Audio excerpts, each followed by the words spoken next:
Welcome to Mimic, and today we have another old vintage TSR board game. This is Elixir, a wacky wizard's race to brew secret potions. There is a game similar to this, modern day and still in print, and that's Quacks of Quedlinburg. This won a number of awards, and it's readily available. And in this modern game, you have a pot for which you're brewing potions using different ingredients. If you push your luck too hard, the pot will, or the potion will explode. And guess what? This game, made about 3 decades ago, is very similar. Okay, so whether they copy the idea or not, I have no idea, but let's take a look at this old vintage game. So let's open up the box. Got an instruction sheet here. I'll tell you more about how to play in a bit. This is a gamer's player's guide. Here's the board itself.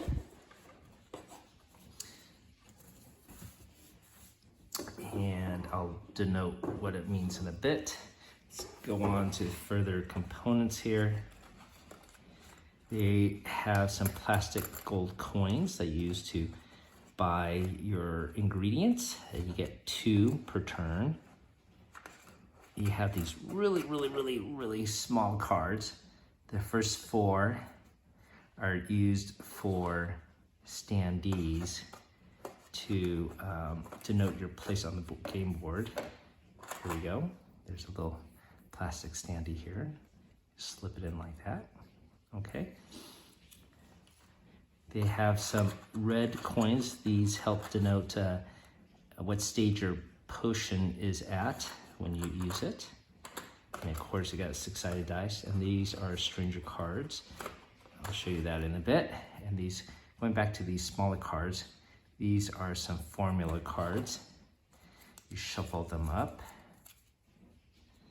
and you're going to place it in the middle of the board here,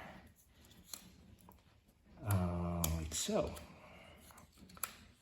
So obviously there are going to be 9 of them.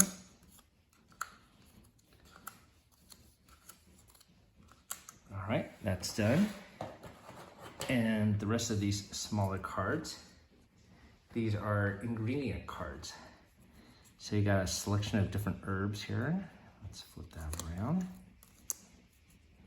And basically you could put it in the herb store, which is, let's see, where is it? Herbologist. And you organize it by the type they are. We'll just leave it as stacked there just to save time.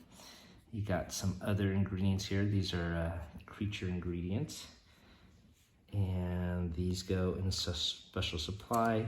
Eye of newt, wing of bat, leg of frog.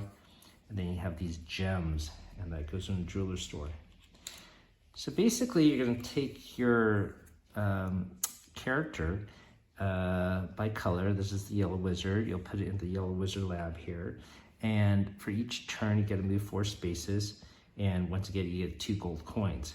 So for example, first turn, maybe 1, 2, 3, and go into this store. With each ingredient, it costs 1 gold piece. So you could buy 2 of these items, right? And then you would carry it. And on the next turn, maybe go back to your lab and bring it and secure it. Every time you end up in the alley here, you might have a chance encounter with a stranger. So let's take a quick look at these stranger cards. These are multiple ones. And on the back, it's sort of like an adventure. You know, here, Phil attempts to steal a potion from you. If it succeeds, take 1 potion away. And then of course you roll a dice to see if it succeeds. Some of them are positive. Here, this one steals an ingredient, mug. Let's see if I can find a positive one here. Here she is willing to buy a potion from you for 10 gold. So you can sell it to her and get 10 gold pieces. So there are multiple different ones. They're all different. So that adds some variety to the game. So basically, you're trying to get various ingredients to make a potion. You can see here on top of the formula, these are going to be some of the ingredients of the plants, the root, the weed, and the fungi. And then here are the creature components, the frog leg, wing of bat, and eye of newt. So if you bought a leg of frog and a root, you go back to your lab and you can try to make a potion. And I could roll a 6-sided dice and see if you succeed. So you want basically a 6 or higher. Now to increase your chances, you want to buy a gem, as these gems actually cost a different amount. The ruby, I believe, is worth 2 gold, the emerald's 1 gold, and diamonds worth 3 golds. And those prices correlate to how much bonus you could add to your dice if you use a gem or multiple gems to your potion. So for example, if I was gonna try to go for this formula here, maybe I might buy a diamond, add +3 to my roll, and so I would have a higher chance of getting 6 or higher, right? Let's suppose I succeed. I would take this formula token and flip it over and secretly look at it, and it's a solution for sweet talking. So you would go into a separate potion deck here, find that potion. Oh, it's right at the top. Solution for sweet talking. Each turn that you spend in a shop, you may take 1 ingredient without paying for it. Also, no stranger can mug, curse, or steal from you. And you can see the potion, if you activate it, has 4, it can last 4 turns. So you can use that red token to put on top of the picture and mark its countdown. All right. Your goal is to actually make the Elixir of Life. And it has 3 parts. So here is part 2.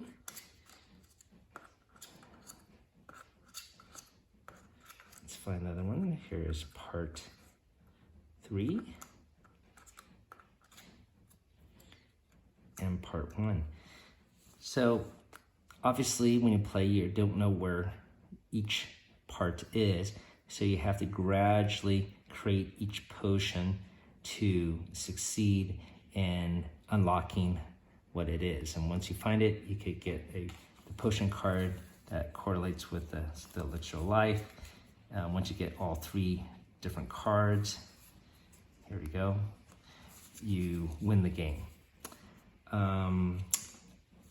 As I alluded to, if you fail on your roll, you can re-roll on a 4 or 5, but if you fail, the potion explodes and you lose all of those ingredients, right?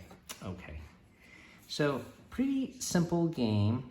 And once again, that Quacks of Quedlinburg, that Martin take, it's a very similar nature.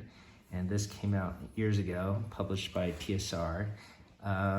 It's a little hard to find. I did not know about this game when I grew up, but it's a cool little family weight game that could have fun with your kids, and definitely a lot easier to play than the Quacks game, which I think is a little bit more advanced.